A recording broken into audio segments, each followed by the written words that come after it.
Sir William রোদেনস্টাইন ছিলেন রবীন্দ্রনাথের অন্যতম প্রধান বিদেশি বন্ধু, সুহৃদ ও শিল্পগুরু। 1910-11 সালে কলকাতায় তাদের পরিচয় হয়। পরবর্তীতে 1912 সালে ইংল্যান্ডে রোদেনস্টাইনের মাধ্যমেই রবীন্দ্রনাথের গীতাঞ্জলি ডব্লিউ.বি. ইয়েটস সহ অন্যান্য বিশিষ্ট সাহিত্যিকদের কাছে পৌঁছায়, যা কবির বিশ্বজয়ে এবং নোবেল প্রাপ্তিতে অনুঘটক হিসেবে কাজ করেছিল।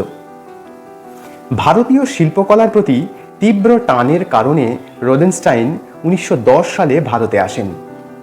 জোড়াসাঁকোর ঠাকুরবাড়িতে অবনীন্দ্রনাথ ও গগনেন্দ্রনাথ ঠাকুরের শিল্পচর্চা দেখার সময় রবীন্দ্রনাথের সঙ্গে তাঁর পরিচয় ঘটে।